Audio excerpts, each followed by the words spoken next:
The bell above the diner door chimed at 10:47 p.m. Three figures stepped inside, bringing the smell of expensive cologne and cheap intentions. "Well, well, well." Brock Fincher's voice sliced through the quiet hum of the fluorescent lights. "Look what we found, boys. A little waitress all alone in her cage." Marin Holt stood behind the counter, a damp rag frozen in her hand. The Hilltop Diner was empty except for the three of them now filling the doorway. Brock walked in like he owned the place. At 18, he moved through the world with the confidence of someone who had never been told no. Behind him, two boys she recognized from school flanked like shadows, already pulling out their phones. She set down the rag, straightened her apron. "What can I get you?" Her voice came out steady. She had practiced keeping it that way. Brock slid into the center booth, spreading his arms across the backrest like a king claiming his throne. "What can you get me?" He repeated her words slowly, mockingly. "How about a smile first? Customer is king, right? Or didn't they teach you that in whatever hole you crawled out of?" The taller friend snickered. "Dude, she goes to our school. The scholarship girl who shows up smelling like bacon grease." "Oh, I know exactly who she is." Brock's eyes traveled over her uniform, her tired face. "Marin Holt works 2 jobs. Mom's got kidney problems. Lives in that apartment complex on 6th, where the cockroaches probably pay rent, too."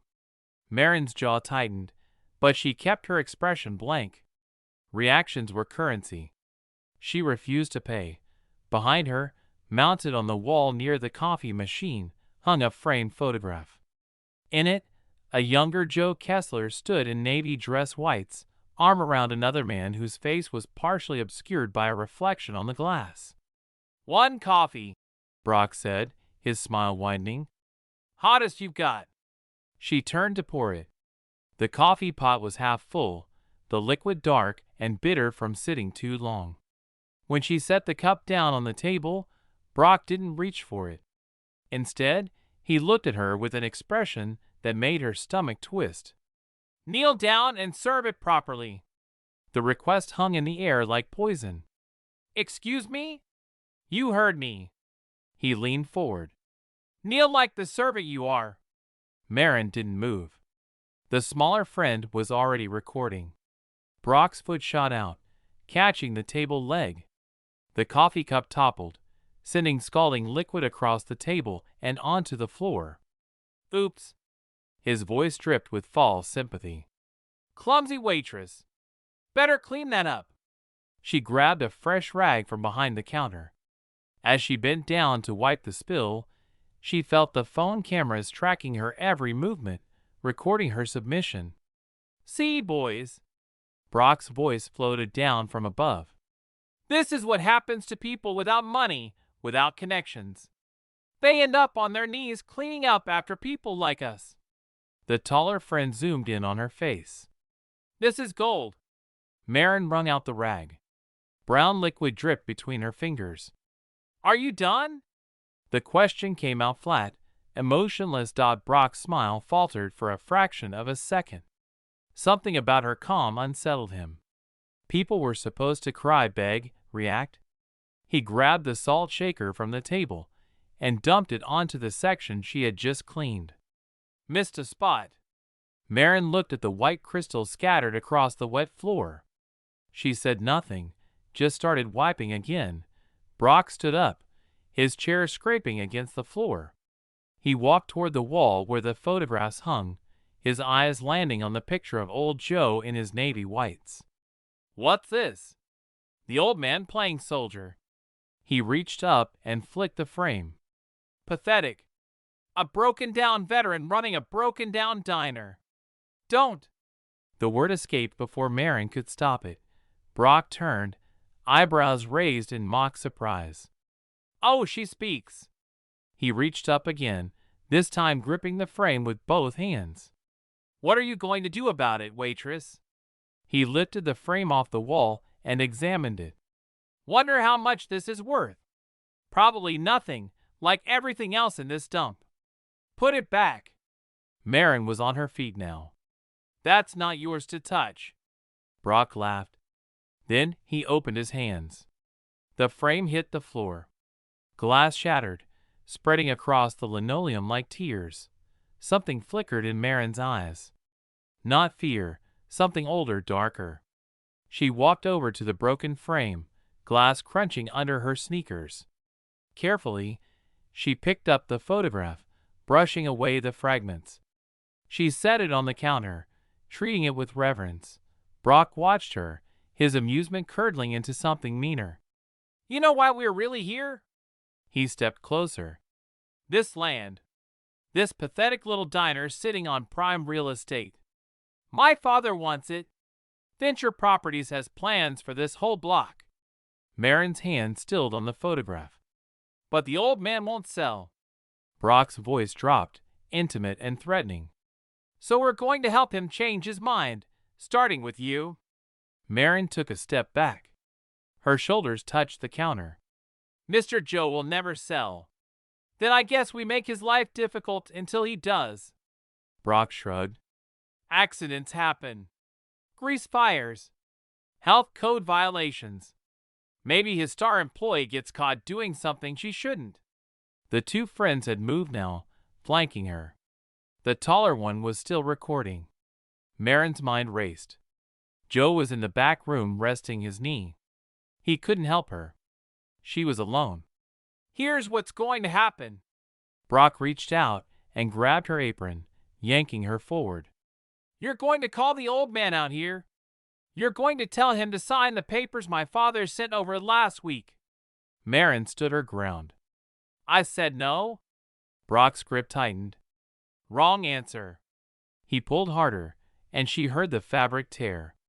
The smaller friend grabbed her arm from behind, his fingers digging in hard enough to bruise. Let go. Her voice stayed level, but something in her stance shifted.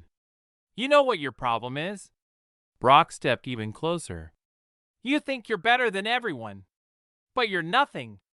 You're just a poor little waitress whose mommy is dying and whose future is serving coffee to people like me until you're too old and ugly to even do that. Marin's hands curled into fists at her sides. She thought of her mother in the hospital bed. She thought of the bills piling up. She thought of every morning she woke up at 4 a.m. She would not give him the satisfaction of seeing her break. Are you finished? Brock's face twisted with rage. Not even close. He turned to the counter where the coffee pot still sat, steam rising from the half-full carafe. He picked it up. Lesson 1, waitress. Know your place. The smaller friend tightened his grip on her arm, holding her still. Brock raised the cup. Consider this a preview of what happens to people who don't cooperate with the Fincher family. The coffee arced through the air, hitting her forearm with a splash that seemed to echo in the empty diner. The sound that escaped her was involuntary, sharp, pained. Her skin turned red immediately, the heat searing through her nerve endings. She jerked her arm free, clutching the burn, her breath coming in short gasps. Brock was laughing. Both of his friends were laughing. The camera was still rolling. That's the sound I wanted, Brock crowed. Zoom in on her face. Marin's eyes were watering, but not from crying. Just pain. Pure physical pain. She stumbled backward. She thought about calling out for Joe, but what could he do? His knee was barely holding together. She was alone. She had always been alone. Brock straightened his jacket. Call the old man. Tell him to sign the papers. Marin shook her head even as her arm screamed in protest. No. Brock stepped toward her, his hand rising. I said. The bell above the door chimed. Everyone froze. A voice cut through the diner, low and commanding. Enough. Marin looked up and saw a figure standing in the doorway, tall, broad-shouldered, dressed in a worn leather jacket over military fatigues. A backpack hung from one shoulder. But it was the animal beside him that drew her attention. A Belgian Malinois, lean and muscular, stood at perfect attention. Its ears were pricked forward, its eyes locked on Brock. A low growl rumbled in its chest. Brock recovered first. "Who the hell are you?" "Get lost, old man. This doesn't concern you." The stranger didn't move, didn't blink. His eyes swept across the scene, taking in the shattered glass, the overturned salt shaker, the three boys surrounding one girl. Then his gaze landed on Marin's arm. Something changed in his face. It went from neutral to something much colder. "Who did that?" It wasn't a question. "I did." Brock puffed up his chest. "And what are you going to?" The stranger made a small gesture with his hand. The dog exploded into motion. It didn't bite, didn't attack. It simply positioned itself directly in front of Brock, cutting off his escape. Another growl, deeper this time, vibrated through the air. Brock stumbled backward, his bravado crumbling. "What the? Call it off!" The two friends were already running. The taller one knocked over a chair in his haste, his phone clattering to the ground. The smaller one didn't even look back. The stranger watched them go, then turned his attention back to Brock. "Sit down." Brock's legs folded. He dropped into the nearest booth, the dog's eyes never leaving him. The stranger walked past him and moved toward Marin. His expression softened. "Let me see." Marin hesitated, then extended her arm. The skin was an angry red, already starting to blister. The man examined it with practiced efficiency. "Second degree. Needs treatment, but it's not critical." He looked up at her face. "You held it together. That's not easy. Who are you?" Before he could answer, a voice called out from the back. "Elias, is that you?" Old Joe Kessler appeared in the doorway, leaning heavily on his cane. His face was a mixture of confusion and dawning recognition. The stranger, Elias, turned toward him and smiled. "Hey, Joe. Sorry I'm late." Joe's eyes moved from Elias to the dog, to Brock cowering in the booth, to Marin holding her injured arm. His face darkened. "What happened here? That's what I'm figuring out." Elias picked up the phone that the taller friend had dropped. The screen was still on, still recording. He stopped the video and began scrolling through the footage. "You can't." Brock found his voice. "That's private property. My father is Albert Fincher. He'll have you arrested for Albert Fincher." Elias didn't look up from the phone. "Real estate developer currently under federal investigation for bribery and land acquisition deals. 3 different cases pending. Last I checked." Brock's mouth opened. Closed. Opened again. "How do you? I'm a Navy SEAL." Elias finally raised his eyes, and there was nothing soft in them now. "We do our homework." He turned to Joe, showing him something on the phone screen. Joe's expression shifted from anger to something harder, more resolute. "This boy and his friends came here to intimidate Marin into pressuring you to sell," Elias said. "When she refused, they burned her." Joe looked at Marin, at the burn on her arm, at the tears she was refusing to let fall. Something broke in his face. "Kid." His voice cracked. "Why didn't you call me?" Marin shook her head. "Your knee. I didn't want you to get hurt, so you took it instead." Joe's hand tightened on his cane. "I should have been here. You couldn't have known." Elias put a hand on his old friend's shoulder. "But now we know, and now we deal with it." He turned back to Brock, who had gone very pale. "Here's what's going to happen. I'm going to send this video to some friends of mine in federal law enforcement. The same people who are already very interested in your father's business practices. Assault on a minor caught on camera by the son of a man under investigation." Elias smiled, but there was no warmth in it. "That's what we call a gift. You can't do that." Brock's voice had lost all its arrogance. "My dad will. Your dad is going to have bigger problems than one video." Elias was already dialing a number. But you just created evidence that even his money can't make disappear. The call connected. Elias spoke in crisp, professional tones, relaying information, referencing badge numbers and case files that made Brock shrink further into the booth.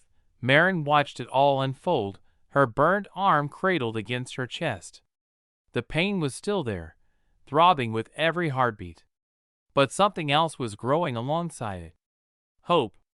She had been alone for so long, fighting alone, struggling alone. And now, out of nowhere, someone had walked through that door and said, "Enough. Coda." The dog padded over to her and sat down at her feet. He looked up at her with intelligent brown eyes, then rested his head against her leg. A small comfort, a silent promise. Marin let her hand drop to his fur. It was softer than she expected.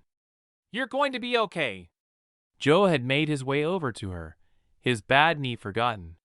He was looking at her the way her father used to before he left. "I'm sorry," she whispered. "I'm sorry about your picture." "Forget the picture." Joe's voice was rough. "You're what matters. You've always been what mattered." Across the diner, Elias ended his call. He turned to Brock. "The authorities will be here in 20 minutes. You're going to wait right there until they arrive. And if you even think about running—" He glanced at Coda, who had lifted his head at the shift in tone. "Well, he hasn't had his evening exercise yet." Brock didn't move, didn't speak, just sat there staring at the table like his whole world had just crumbled around him. Marin felt her legs give out. She slid down the counter until she was sitting on the floor, her back against the cabinets. It was over. Or maybe it was just beginning. Coda moved closer, pressing his warm body against her side. Above her, she could hear Joe and Elias talking in low voices, making plans. For the first time in longer than she could remember, Marin Holt closed her eyes and let someone else carry the weight. 20 minutes later, red and blue lights painted the diner windows. Detective Marcus Webb was the first through the door. He took in the scene with the practiced eye of someone who had seen too much to be surprised by anything. "Lieutenant Grant." The detective extended his hand to Elias. "Got the footage you sent. This case just got very interesting. It's about to get more interesting." Elias handed over the phone. "His friends were recording, too. There's more footage, plus their group chat history. I'd suggest checking for previous incidents." Webb raised an eyebrow. "You think this wasn't a one-time thing?" "I know it wasn't." Elias glanced at Marin. He mentioned her scholarship status, her mother's illness, details he shouldn't have known unless he'd been watching her for a while. The detective made a note and gestured to his officers. "Cuff him. Read him his rights." The click of handcuffs was the most satisfying sound Marin had heard all night. As the officers led Brock toward the door, he twisted around for one last look at Marin. She expected to see rage or hatred. Instead, she saw fear. "This isn't over," he spat. Your father taught you that the world belongs to people with power." Elias stepped into his path, blocking his view of Marin. "He was wrong. The world belongs to people with courage, and that girl has more of it than your whole family combined." The door swung shut behind them. Silence settled over the diner. Joe was the first to speak. "I think I need a drink." "Coffee?" Marin asked, her voice still rough. "Something stronger, but coffee will do." He managed a weak smile. "Made by someone else for once." Elias moved behind the counter. "Joe tells me you've been keeping this place running almost single-handedly." "Someone had to." Marin wrapped her good hand around the warm cup. "You're 17 years old. You go to school full-time. You visit your mother in the hospital every morning, and then you come here and work until midnight." Elias shook his head. "When do you sleep?" "I manage." "She doesn't." Joe's voice was heavy with guilt. "I've seen the circles under her eyes. Mom's treatments cost money. This job is the only thing keeping us from going under. Elias and Joe exchanged a look. Something passed between them. We'll talk about that later, Elias said. Right now, you need to get that arm properly treated and you need to rest. I can't just, you can. Joe reached over and squeezed her hand. The diner will survive one night without you. Marin wanted to argue, but she was so tired. Okay, she whispered. Okay. 1 week later, the local news led with a story that shocked the entire county. Albert Fincher had been arrested at his home on federal charges. Footage of him being led away in handcuffs played on every channel. Marin watched the coverage on the small television mounted above the diner counter. Around her, the breakfast crowd buzzed with conversation. Always knew something was off about that family, Mrs. Patterson declared. Too much money, too little conscience. The son's the one who attacked that waitress girl, right? Mr. Morrison leaned over from the next booth. Not just her. Mrs. Chin from the bakery had stopped by. 4 other girls came forward. Maybe more by now. Marin kept her eyes on the screen, not trusting herself to speak. Daisy Quinn had been the first. She had walked into the diner 3 days after the incident and asked if they could talk. What started as a hesitant confession became a flood. I saw what you did, Daisy had said. Saw how you didn't back down, and I realized I couldn't stay quiet anymore. Within 48 hours, 3 more girls had come forward. A pattern emerged, ugly and undeniable. Years of harassment, assault, and intimidation, all swept under the rug by the Fincher family's money. The video from the diner had been the crack in the dam. Now Brock Fincher sat in juvenile detention, awaiting trial as an adult. How does it feel? Marin turned to find Elias settling onto the stool beside her. Coda lay at his feet, having become a fixture at the diner. Strange, she admitted. I thought I'd feel satisfied, but mostly I just feel tired. That's normal. Elias signaled Joe for coffee. Justice isn't a destination, it's a process. The other girls are calling me brave, saying I inspired them. Didn't you? I didn't do anything special. I just refused to let him win. That's exactly what bravery is, Elias said. Not the absence of fear. The refusal to let fear make your choices for you. Old Joe emerged from the kitchen. Got a call from the county assessor this morning. The Historical Preservation Society filed an emergency petition. Hilltop Diner has been granted protected status. No one can force us to sell. Marin stared at him. Are you serious? Serious as a heart attack. Joe grinned. Apparently, a diner that's been serving this community for 43 years has significant cultural and historical value. Elias raised his coffee cup. To the hilltop. May it stand for 43 more. They drank to that, the 3 of them, plus Coda, who received a congratulatory scratch behind the ears. There's something else. Joe's expression grew serious. I've been thinking about the future. My knee isn't getting any better.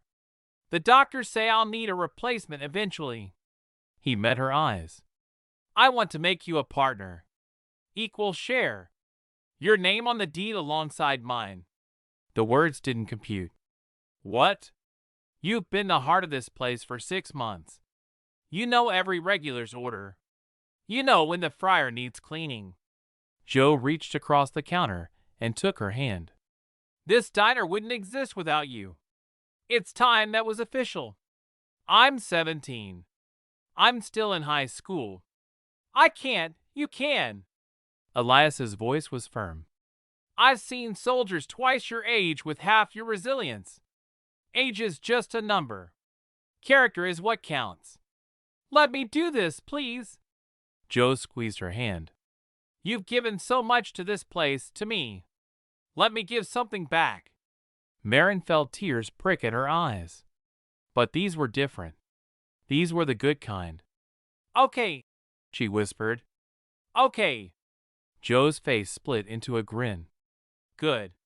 Because I already had the papers drawn up. The laughter that bubbled up from Marin's chest surprised her. It had been so long since she had laughed, really laughed. It felt like coming home. That afternoon, Marin stood outside Jefferson Memorial Hospital. Her mother was being discharged. Elias had made some calls, connected them with a Veterans Assistance Program. Marin's grandfather had served in Vietnam. That decades-old service now reached forward through time to help his descendants. The automatic door slid open, and a nurse wheeled Linda Holt into the sunlight. She was thin and pale, but her eyes lit up when she saw her daughter. "Marin!" Her voice was stronger than it had been in months. "My brave, brave girl." Marin knelt beside the wheelchair and took her mother's hands. "We're going to be okay, Mom. Everything's going to be okay." Linda touched her daughter's face. "I heard what happened. You could have been hurt so much worse. But I wasn't. And the people who hurt me are facing consequences. Real consequences." Linda pulled her into an embrace. "Promise me you'll stop trying to carry everything alone. Promise me you'll let people help you." Marin thought of Joe and his partnership offer, of Elias and his steady presence, of Coda, of Daisy and the other girls, who met every week now to share their stories and their strength. "I promise." The Hilltop Diner glowed warm and golden in the morning light. Marin stood behind the counter, her arm still bandaged but healing well. The breakfast rush was just beginning. Old Joe sat at his favorite booth, reading the morning paper. The headline announced that Albert Fincher had been denied bail. The bell above the door chimed. Elias walked in, Coda at his heels. "Coffee, Lieutenant?" Marin asked, already reaching for a cup. "Black. And stop calling me Lieutenant. I'm just Elias now. Old habits." She set the cup in front of him. "You're staying then? In town? Joe needs help with some renovations, and I figured Coda could use a break from active duty." Coda patted around the counter and took up his usual position at Marin's feet. She bent down to scratch behind his ears. "He likes you," Elias observed. "That's rare. Maybe he knows I needed a friend." Joe looked up from his paper, watching the exchange with a small smile. "What happens now?" Marin straightened up, meeting Elias's eyes. "Now you finish high school. You help Joe run this place. You visit your mom." Elias set down his cup. "And you remember that you're not alone anymore. Whatever comes next, you've got people who have your back." The door chimed again. Daisy Quinn walked in, followed by two of the other girls. They waved at Marin and settled into a booth, their weekly support meeting becoming a new tradition. Marin looked around the diner. At the regulars with their familiar faces. At Joe, who had become the father she never had. At Elias, who had walked through the door at exactly the right moment. At Coda, loyal and steadfast at her feet. At Daisy and the others, survivors who had become sisters. A family. Not by blood, but by choice, by circumstance, by the shared experience of standing up when it would have been easier to stay down. Coda lifted his head and let out a single bark. Joe chuckled. "I think he's saying something." Marin smiled, the expression coming easier now than it had in years. "What's that, boy?" Coda's tail thumped against the floor, his brown eyes bright with contentment. "He says, we're not going anywhere." Elias translated. "And neither are you." Marin looked out the window at the morning sun, at the town that had been her whole world, at the future stretching out before her, full of possibility instead of dread. She picked up a coffee pot and headed toward the booths, ready to start another day. The Hilltop Diner was open for business, and so was she.